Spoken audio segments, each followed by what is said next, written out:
So tell me what went on last night with the blessing of the whaling. Was it Well, instruments? in the whaling service that we had last night, the whaling captains will bring their dart and gun, their whale bomb, and the stern of the paddle. And the priest in charge will bless these so that when they take them out to the ice, these that are blessed, which the captain uses, will be the first one that he's going to grab and dart into the whale, and should kill with one bomb, one dart, one shoulder gun.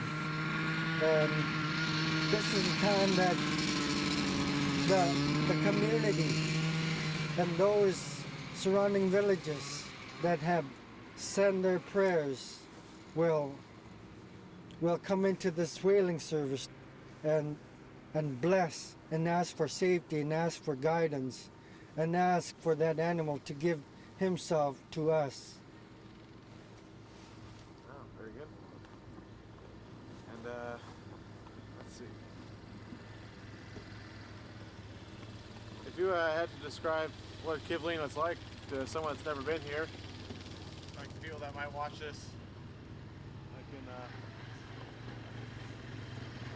because this airs like in the Seminole Nation of Florida, all over the country. Come on, boys. How would you tell them about Kivalina? What would you tell them? Well, what we do, we live on a 6-mile spit island. It's a channel here and a channel here about 6 miles long. And we live on what we call the southern end, and to my right is the north end. And we live on the widest spot of the spit of where our village rests on. And we have roughly about 420 population, and we do have technology, we have telephones, we have lights, we have power, we have satellite dishes, we have everything that you can think of, washateria, a native-owned store, and our grocery store, and the post office. And when you come here, no matter what time, even if it's not in a special occasion, you are more than welcome here in this village.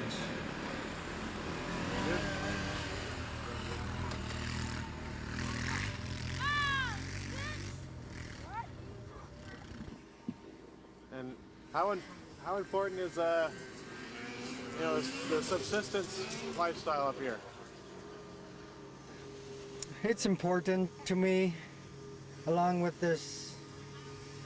If we did not have seal oil, and we did not have the fish, and we did not have the whales, and we did not have the fowls of the air, the birds, then I would be starving, the children would starve too.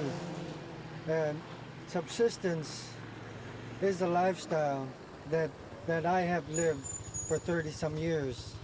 And I would never back away from it, because it's a daily need within my life that I have to have seal oil. It's a necessity for me to have seal oil within my system. And it stores energy within me, and it keeps me warm during the cold winter dark nights. And in the spring, then I have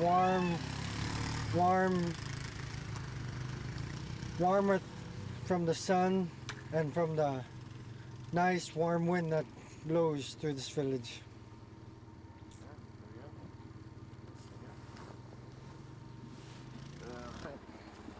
As a ordained minister of Kivalina, Alaska, I'm within the deacon of Kivalina Epiphany Church, and I welcome all visitors to the Episcopal Church.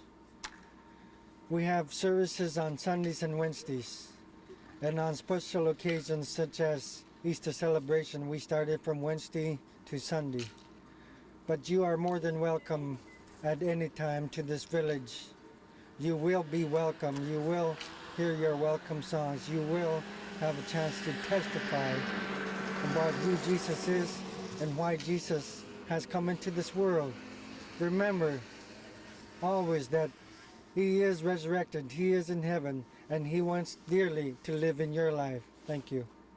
Oh, actually, I remember another question. One of the reasons that we're up here was because Kivalina has been, in the newspapers and had some bad, some bad things have happened here. And what would you say to people that are watching us that read those newspaper articles? And what would you want to say to them? Well, media has a Hold on lot for a to second. do with this. You guys, you have to go away because and you have to be quiet, okay? The I'm sorry. media has a lot to do with this. It's only a small thing as far as I was told. It's just a small thing. And then it has other stories when you tell other people through the phone or through person and then it elaborates more and more and it gets bigger and bigger. And next thing you know, there's all sorts of rumors. And for you to find out is to come here. And you go ask us, the Kivalina residents, what happened. And we will tell you our side. And then you ask the teachers their side, they'll tell you their side. And then you can weigh out the difference between the two. This is not a bad village. I mean, you see the world and its news. And you know within your village what happens to your residents. And you know that it is no different here than in another village or in another country or another nation. Very well put. Thank you. Thank you.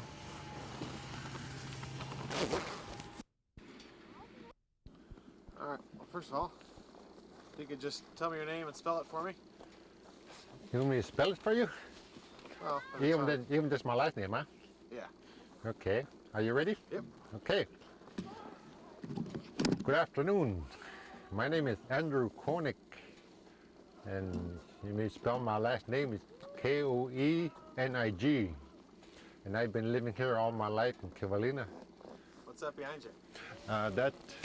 This one here is the jawbone of a whale that we had caught in '87, and it's been quite some time since we get another one. Although it takes feeling experience to find out how you can get another whale, because we were taught spiritually about the communication between human and the bowhead whales, that they were spiritually connected in some ways. And so, well, we had this blessing in '87, and there are times that I would like to just relax some part of the years, but it's kind of hard to just relax and stay home while everybody's doing hunting, especially after you catch a first whale. And it was a blessing. We call it a blessing from God, because the bowhead whale is so large that only the community can work on it, not me alone. Me and my crew cannot work on it alone by butchering it up. And so we do it communally with the whole community here in Kivalina. And this is the largest. So far, it's a record in Kivalina that was caught. It was estimated to 59 feet. That's how it was estimated. Wow. Yeah. What's it been like you living here? What's it been like? Well, I grew up all my life here, and it's been good for me. I like the place here because of the food that we get supplied from, from the land that gave us the food. We have trouts, dollar bottom trouts, and we have a couple of rivers. We have ducks, and we have mammals from the ocean. The trout was our main source of food here in Kivalina. That's how we survive. mostly on trouts and the bearded seals, all because of the food that in this land, in Kivalina, is what's good about it for me. And if you had to describe Kivalina to someone that's never been here before, Pardon? if you had to, what the people here are like, Oh, that's kind of okay. what I'm getting at, I guess. Okay. Well, if you haven't been here before in Kivalina, I believe this would be a good place to be here. The way I like Kivalina about is, like I said, the food that we get, and spiritually by Christianity is how we grew up, what's important to us, how to live our life as parents or in the community. This is what's good, what I like about this Christianity, of how I should survive growing up. Because I believe that without our Lord and Savior, we cannot go any place. So this is what's important for me, to share the gospel between each other, like this coming Easter. What is so good about it, like our first priest, Milton Swan, he was our first priest in Kivalina, and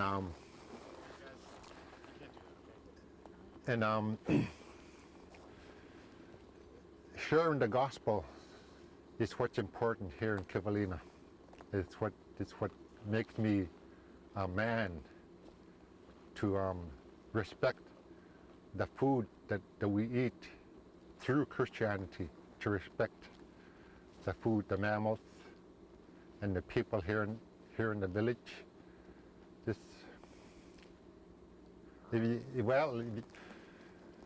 I know when I go other villages, down south in the States, it's a lot different from States and the village. So I know the villages are so small that you know everybody here in Kivalina, and this is what makes it important, to know everybody here.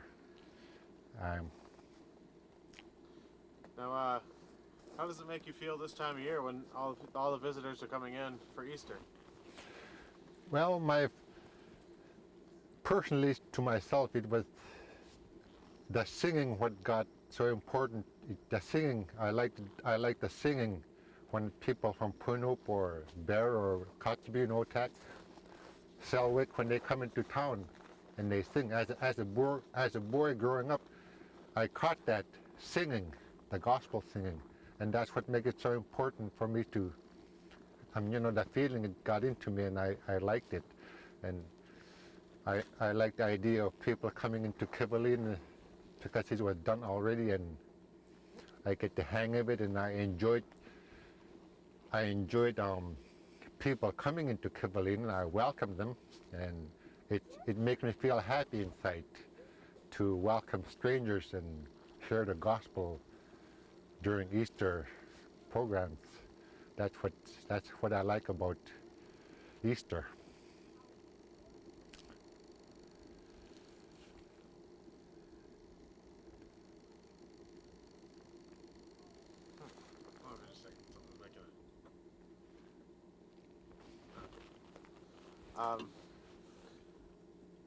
And about the whaling again, tell me how you catch a whale. I know you go out and make camp and start waiting and watching. And what happens when you actually see one? First of all, we get our gear, our equipment ready, and we share the gospel in the church.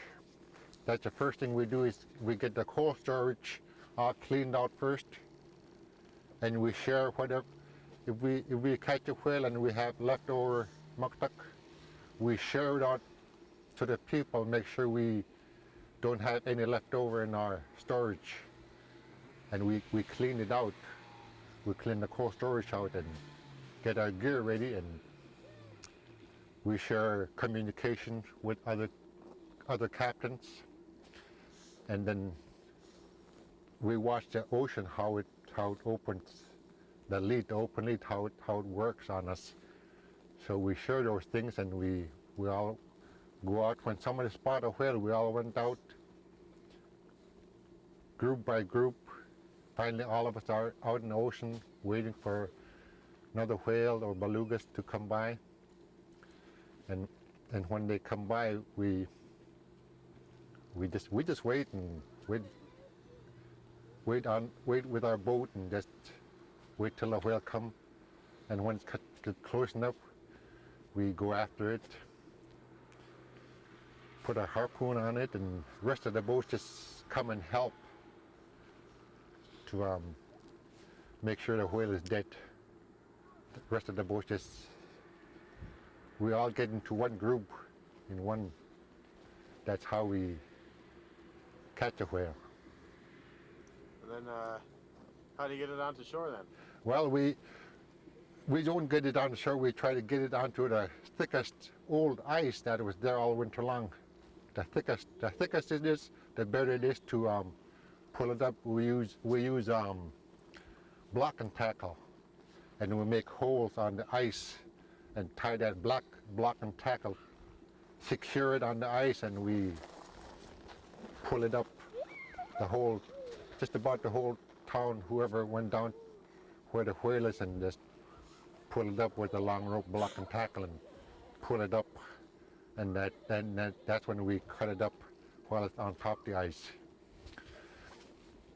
What makes it easy for us is we have good condition out here in the ice, and how we get to cut it up is by community. We all work as the community too in order to put it on the ice, and that's how we get to cut it up. Very good. Yeah. And the reason that we're up here doing the story is because, we want to kind of set people straight about, what Kivalina is really like. Because recently in the newspapers, there's been, the bad things, the problems that happened with the school. What would you say to people that just read those newspaper articles and that's all they know about Kivalina? Well, I know that it's just, in my own feeling, it's just a one-side story, and I'm glad that you're here today to see what Kivalina is really like. And I've heard it's no different than any other villages. Other villages have a problem, and one of the reasons, I wouldn't say which person is bad, which community is no good. I wouldn't say that. It's just that we get selfish sometimes. We get greedy. Each human being does that, and so like for example, we used to have our own corporation, City Army Corporation, before the government, before NANA and the Northwest Border, before they come by. We used to have our own corporation, but then they came around, and the old timers used to say that the people from the south will start coming up north, and it became true today. So the way I understand, we all have to defend ourselves. The way like in the old times, in the Bible times, like when Moses was bringing his people to the promised land, and after they went through that promised land, they told the leaders to say, you go take that land, we'll take this land. And that's how it was with the reindeer herders. I don't know how many years back, but the reindeer herders, that's how they worked. There was Point Hope, Kivalina, Notak, Kotzebue. It was a reindeer herding area. And the way they divide the land is the streams that went down from the mountain to the main river, and that's how they divided the land to each village. There was some, I don't know, maybe my grandparents, maybe one of my grandparents or their parents would have picked Kivalina, and I'm glad they picked Kivalina the spot because of the food. You know, I learned about how it goes with the Bible of how they lived, and we follow along of how they lived. You know, like I would call the government like they used to be the Roman government a long time ago, and that's who I would call them. So you know, wherever the riches in Alaska, like the mine site for zinc and lead, oil, drilling and all that stuff, you know, they're coming up north to do all that. And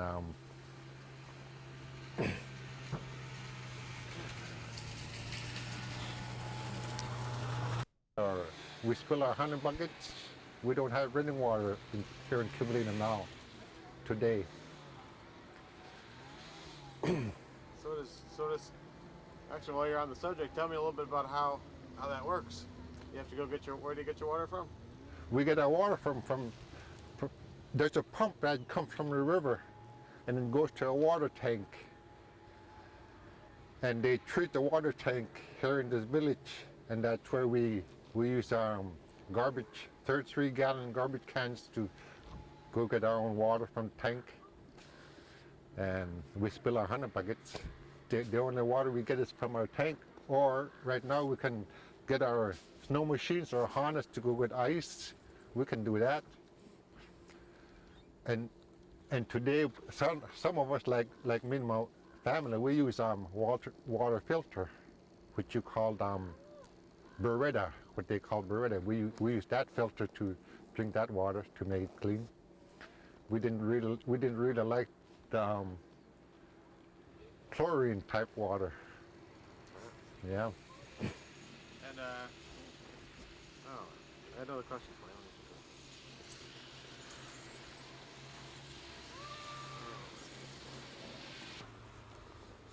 If you're walking through the village around dinner time, you can go in any house.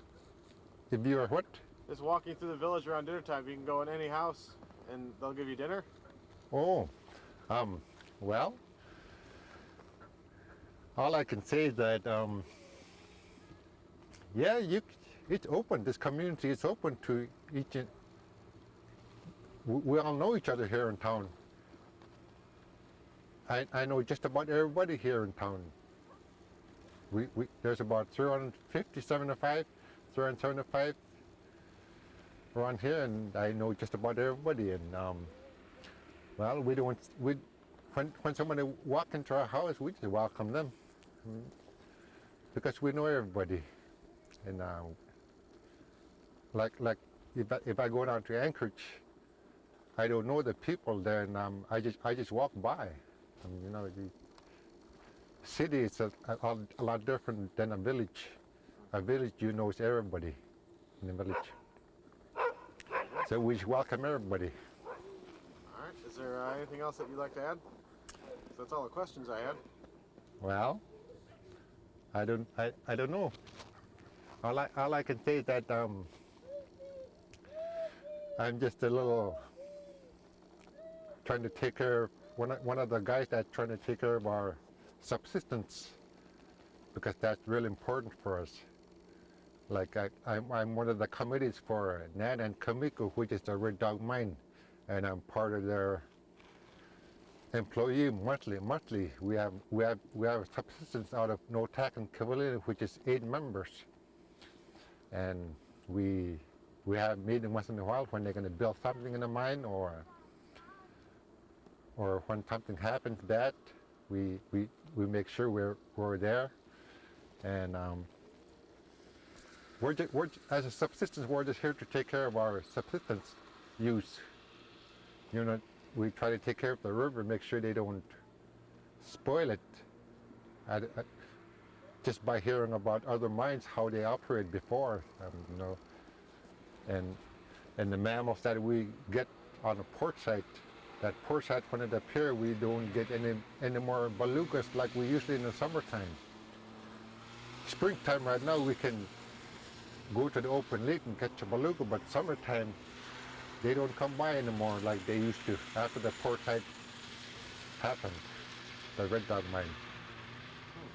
And this is something that I would like.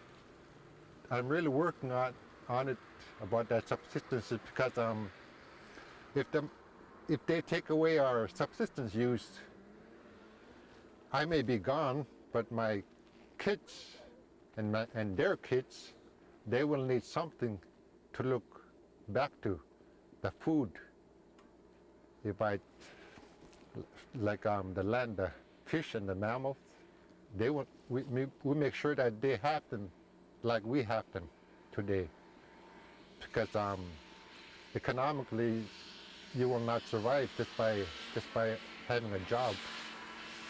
When you go to the store and buy $100 grocery bag, it only lasts a couple of days with eating a family.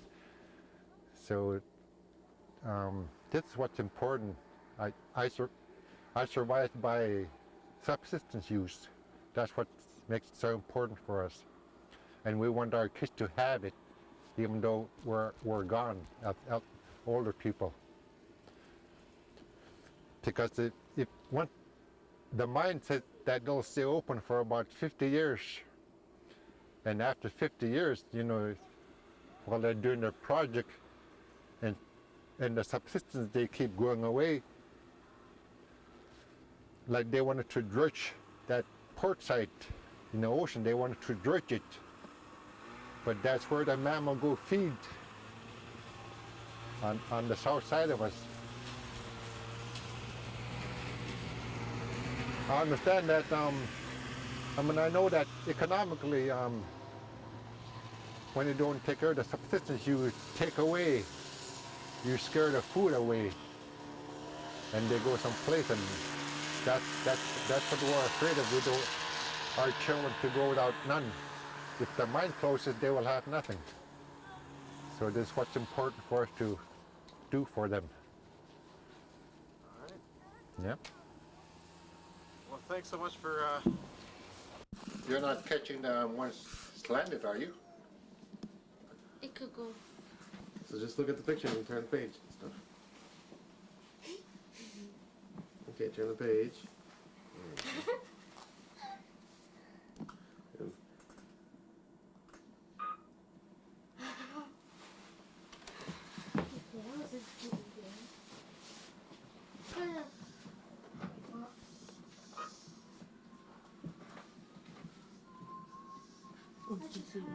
Green. Yes. I'm gonna have green color. Okay, so you know who make it sticky? Green.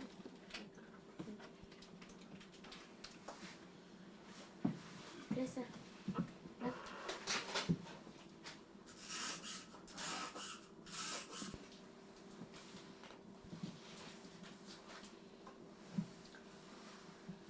How much it cost?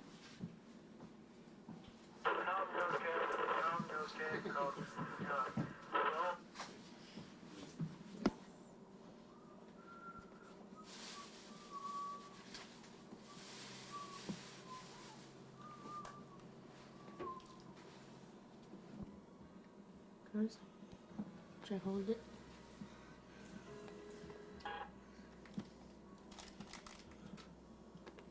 Can you buy it? She's tickling me.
Guys, this is by our house.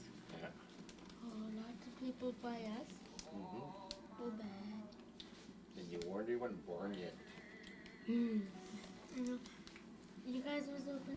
Look at those down. It look like Not open. oh, because the curtain is That's round. just a reflection.